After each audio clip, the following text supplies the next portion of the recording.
మీ ఎలాంటి వ్యాపార ప్రకటనలకైనా వెంటనే మా ఛానల్ సంప్రదించండి. ఓం శుభంకర్యే నమః. గురు బ్రహ్మ గురుర్విష్ణు గురుర్దేవో మహేశ్వర గురు సాక్షాత్ పరబ్రహ్మ తస్మై శ్రీ గురవే నమః. ఆదిత్యాయ చ సోమాయ మంగళాయ బుధాయ చ గురు శుక్రః శనిభ్యశ్చ రాహవే కేతవే నమః. నిఖిల శ్రేయోదాయిని సర్వకార్య సిద్ధిప్రద పరబ్రహ్మస్వరూపిణి శుభంకరీ నమోస్తుతే. అస్మత్ శ్రీ గురుచరణారవిందాభ్యాం నమః. శ్రీ శ్రీ శ్రీ గణపతి సచ్చిదానంద సద్గురుభ్యో నమో నమః. మహాగణేశాయ నమః. ఆదిత్యాది నవగ్రహ దేవతాభ్యో నమో నమః. సింహరాశి వారికి డిసెంబర్ నెలలో గల గోచార ఫలితాలను తెలియజేస్తున్నాము. శ్రద్ధగా ఆలకించండి. ఈ యొక్క డిసెంబర్ మాసంలో చదువు విషయంలో చాలా గొప్పగా రాణించగలుగుతారు సింహరాశి జాతకులు. విద్యార్థులకి ఒక యోగ్యమైనటువంటి మాసం, అలాగే విద్యార్థులకి ఒక టర్నింగ్ అయినటువంటి మాసం. ఇప్పుడే సరిగ్గా చదువుకోవాలా, నిలకడగా ఉండాలా, చెడు వ్యసనాల పాలవ్వాలా, లేకపోతే స్పోర్ట్స్ వైపు వెళ్ళాలా, లేకపోతే ఇంకొకటి తీసుకోవాలా అనేటువంటి నిర్ణయాలని మీరు పెద్దలతో, మీ తల్లిదండ్రులతో, గురువులతో చర్చించి ఏది ఉపయోగయుక్తంగా ఉంటుంది, ఏది మీరు చేయగలరు. ఉపయోగం అన్నింటిలో ఉంటుందిలేండి, మనము ఏది చేయగలం. చాలామందికి డాక్టర్ చదవాలని ఉంటుంది, కానీ మనకి ఆర్థిక స్తోమత కూడా అవసరం. లాయర్ అవ్వాలని ఉంటుంది. అంత నాలెడ్జి, అంత టైంని మనం నిజాయితీగా పెట్టాలి. ఇవాళ రేపటిలో చాలామంది విద్యార్థులు చదువుకునేటువంటిది ముందు ముందు రోజుల్లో ఎలా మనము జనాల్ని మోసం చేసి సంపాదించడానికి ఉపయుక్తమవుతుందో చూసుకుంటున్నారు. అది తప్పు. సమాజానికి ఉపయోగపడాలి. సంపాదించేటువంటి ధనము గృహంలో ప్రశాంతతని తీసుకురావాలి. కాబట్టి విద్యార్థులు తల్లిదండ్రులతో చర్చించి, గురువులతో చర్చించి, ఇంకా ప్రముఖులు ఎవరైనా ఉంటే వారితో కూడా చర్చలు చేసి ఒక మంచి విద్యాభ్యాసాన్ని మీరు చేస్తే భవిష్యత్తు బాగుంటుంది. అలాగే వ్యాపారస్తులకి కూడా ధన కటాక్షము సమృద్ధిగా ఉన్నది. ఖర్చు కూడా ఈ మాసంలో అట్లాగే ఉన్నది. ఉద్యోగస్తులకు కానీ వ్యాపారస్తులకి కానీ సంతృప్తికరమైనటువంటి సంపద, అలాగే ఖర్చు కూడా ఉంటుంది. ఇష్టంతోనే ఖర్చు పెడుతున్నారు, తెలుసండి. ఎందుకంటే మనము ఎవరికైనా సహాయం చేసినా, లేకపోతే ఎవరితోనైనా సరే మనం మమేకమై వ్యాపారం చేసినా, ఏదైనా పార్ట్ టైం మనం ఏదైనా ఒక పని చేసినా దేనికోసం మనకి నచ్చే చేస్తాం. ఒకప్పుడు నచ్చింది ఇప్పుడు నచ్చట్లేదు అంటే కనుక సమస్య మనలో ఉంటుంది. అది మనము అప్పుడు వారి మీద ఉన్నటువంటి నిర్ణయంతో ఇప్పుడు లేం, అప్పుడు ఆ పని మీద ఉన్నటువంటి నిర్ణయంతో ఇప్పుడు లేం.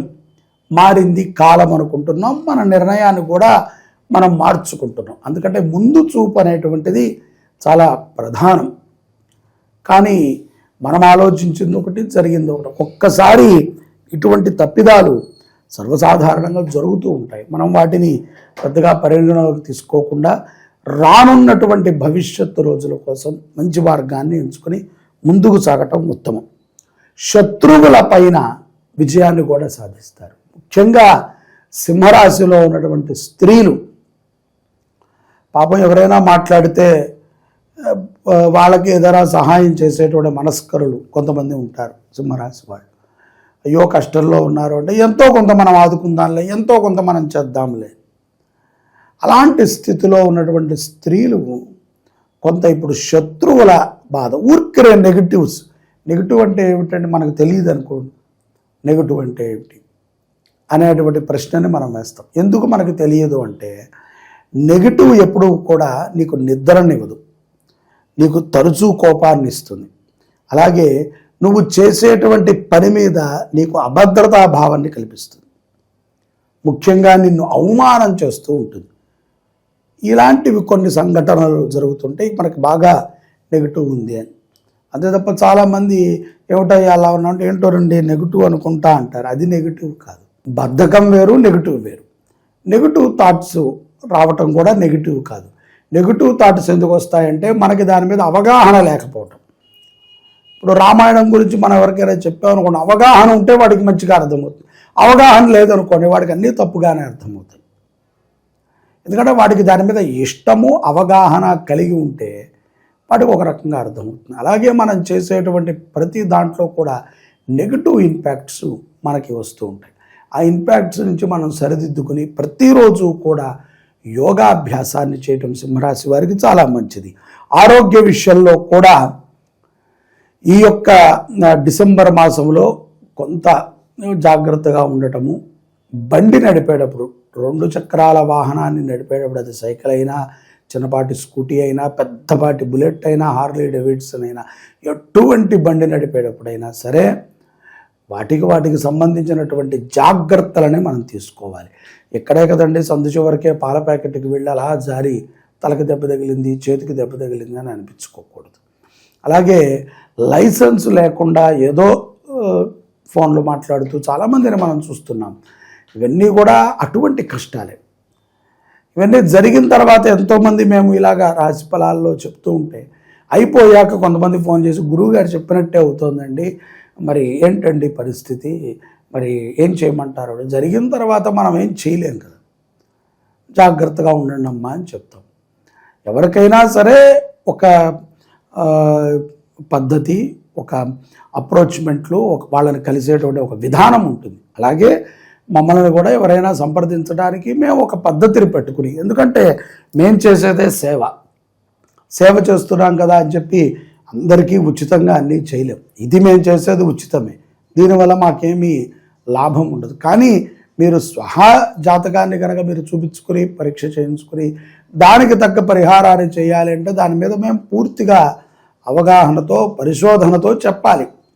ఎటువంటి స్థితిని మిమ్మల్ని బయటికి తేవాలి అంటే ఉరికనేదో ఆకతాయిగా ఆ పూజ చేయండి, ఈ పూజ చేయండి, అక్కడికి వెళ్ళండి, ఇక్కడికి వెళ్ళండి అని అనకూడదు. అలా అనడం ద్వారా కూడా పెద్ద ప్రయోజనం ఉండదు. యథార్థంగా మీ జీవితం ఇంతకుముందు బాగున్నా మేము అలా అన్నాక మీకు ఇబ్బంది కలగచ్చు. అయ్యో ఏంటి అక్కడికి వెళ్ళొచ్చాను, నా పనేం కావట్లేదు. ఇంతకుముందు అవ్వలేదు, వెళ్ళొచ్చాక అవ్వలేదు, పుణ్యం అనేటువంటిది వచ్చింది కానీ అది కనబడదు కదా. సో ఇటువంటి సమస్యలతో మనం ఉంటాం.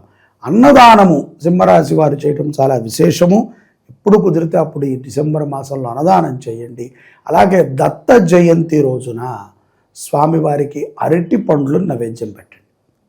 పళ్ళల్లో కదళీ ఫలం చాలా విశేషమైనటువంటిది. ఆ కదళీ ఫలాన్ని దత్తుల వారికి నైవేద్యంగా సమర్పణ చేయటం ద్వారా ఎంతో ప్రశాంతతని పొందుతారు. కుదిరితే ఆ రోజు అరటి పళ్ళని పంచండి. అలాగే ద్వితీయార్థములో కుటుంబ సంబంధాలు మెరుగుపడతాయి. మిమ్మల్ని కాదు అనుకుని వెళ్ళిపోయినటువంటి ఒకరు మీ కుటుంబంతో మళ్ళీ కలుస్తారు. అలాగే సాంసారికమైనటువంటి జీవితంలో లాభాలను చూస్తారు. ఇక్కడ సింహరాశి జాతకులు అక్రమ సంబంధాలు అని మనం అనకూడదు, కానీ ఏదైనా చెడు భావనతో మనం ఎవరితో అయినా సంబంధం పెట్టుకున్నట్లయితే వారి నుంచి కొంత ధన నష్టము, మానసిక నష్టము కూడా ఉంటుంది. కాబట్టి అటువంటి వాటిని మనం ఖండించి నిజాయితీగా బతకడానికి ప్రయత్నం చేయాలి. అక్రమ సంబంధం పెట్టుకోవాల్సినంత దుస్థితి మనకేమీ లేదు, కానీ ఏదో ఒక టైంపాస్ ఈ యొక్క ఫోన్లు, ఈ యొక్క సోషల్ మీడియాలు రావటం ద్వారా సక్రమంగా ఏ పని లేక అక్రమమైనటువంటి సంబంధాలకి మనం వెళుతున్నాం. కాబట్టి ఉపయుక్తమైనటువంటి పనులని మనం చేసుకుంటూ జీవితాన్ని అభివృద్ధి మనం చేసుకునేటువంటి ప్రయత్నాన్ని చేయాలి. ఎక్కడైతే కనుక దత్తుల వారి యొక్క, దత్తాత్రేయుల వారి యొక్క ఆరాధన జరుగుతుందో అటువంటి వారి గృహముల యందు సమృద్ధి అయినటువంటి ఆహార పదార్థాలు దొరుకుతాయి. ఆరోగ్యము జాగ్రత్తగా ఉంటుంది. ఎన్నో విషయాల యందు దత్తాత్రేయుడు మనకి మెలకువలను నేర్పుతాడు. ఈ యొక్క డిసెంబర్లో 4వ తారీఖు మనకి దత్త జయంతి ఉన్నది. ఆ రోజున దత్తాత్రేయుల వారి హోమం చేసుకోండి, కుదిరితే అభిషేకం చేయండి, దత్తనామ స్మరణ చేయండి, దత్తస్తవాన్ని చదవండి. శుభమైనటువంటి ఫలితాలని సింహరాశి జాతకులు ఈ డిసెంబర్ మాసంలో పొందండి. గో సంరక్షణ చేయండి. గోశాలను కట్టడానికి మీ వంతుగా సహకరించండి. శివాయ గురవే నమః. ఈ యొక్క మార్గశిర మాసము చాలా విశేషమైనటువంటిది. ఈ యొక్క మార్గశిర మాసములో ఆరుద్ర నక్షత్రము మరింత గొప్ప విశేషమైనటువంటిది. డిసెంబర్ 7వ తారీఖు ఆరుద్ర నక్షత్రం. ఈ రోజున శివుడు జన్మించినటువంటి, అంటే శివుడిని బ్రహ్మ విష్ణువు పరమేశ్వరుడిగా గుర్తించినటువంటి రోజు. దీనికి చరిత్రలో చాలా గొప్ప పురాణాన్ని నిక్షిప్తం చేసి పెట్టారు.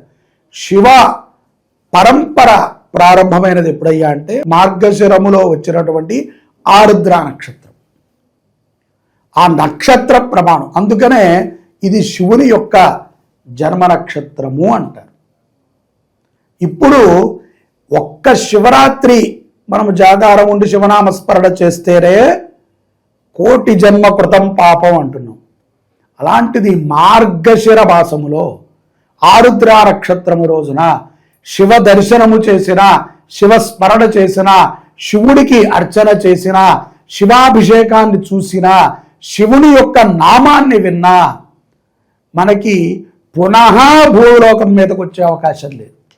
ఎందుకంటే అంత గొప్ప పుణ్యం. మార్గశిర మాసములో ఆరుద్ర నక్షత్రానికి అంత పుణ్యం. అటువంటిది శ్రీ శుభంకరి దేవస్థానంలో డిసెంబర్ 7వ తారీఖున స్వామివారికి ఉదయం ఏకాదశ రుద్రాభిషేకాన్ని చేస్తున్నాం మహాన్యాసపూర్వకంగా. దానితో పాటుగా నందీశ్వరుడికి కూడా చేస్తాం. దానితో పాటుగా స్వామివారికి విశేషమైనటువంటి అన్నార్చన కార్యక్రమాన్ని 7వ తారీఖు చేస్తున్నాం. మార్గశిర ఆరుద్ర నక్షత్రము డిసెంబర్ 7వ తారీఖు అన్నార్చన, ఏకాదశ రుద్రాభిషేకము, మృత్యుంజయ సహిత రుద్ర హోమాన్ని మన దేవాలయంలో మనం చేసుకుంటున్నాం. ప్రతి ఒక్కరూ మీ మీ దేవాలయాల్లో కుదిరితే చేయండి, లేకపోతే ఇక్కడ మీ గోత్రనామాలు నమోదు చేసుకోండి. 516 రూపాయలు కడితే ఇంత కార్యక్రమం మన పేరు మీద జరుగుతుంది. అందరూ ప్రతి ఒక్కరూ కూడా అవకాశం ఉన్నవాళ్ళు 516 చెల్లించటం, మన పేరును నమోదు చేసుకుంటాం. మన యొక్క శుభంకరి ఫేస్బుక్లో లైవ్ పెడతారు, మన భక్తి సమాచారం వాళ్ళు కూడా లైవ్ ఇస్తారు. అందరూ ఆ రోజు శివదర్శనం చేయాల్సిందే, ఆ రోజు శివదర్శనం చూడాల్సిందే. మీరు కట్టండి కట్టకపోండి, అది మీ యొక్క ప్రారంధము, మీ యొక్క ధనముకు సంబంధించిన విషయం. దర్శనము చేయండి, పుణ్యం పొందండి, అంతే పోను అదేనే చేయండి. చూడండి, ఫేస్బుక్లో చూడండి, యూట్యూబ్లో చూడండి, లైక్ చేయండి, ఒక నమస్కారం పెట్టుకోండి, చాలు. శివ దర్శనం అంత పుణ్యం. మార్గశిర ఆరుద్ర నక్షత్రము అది రేపు డిసెంబర్ 7వ తారీఖున. అందరూ కార్యక్రమంలో పాల్గొనండి, పరమేశ్వరుడి యొక్క సంపూర్ణ అనుగ్రహాన్ని పొందండి. జై శుభంకరి.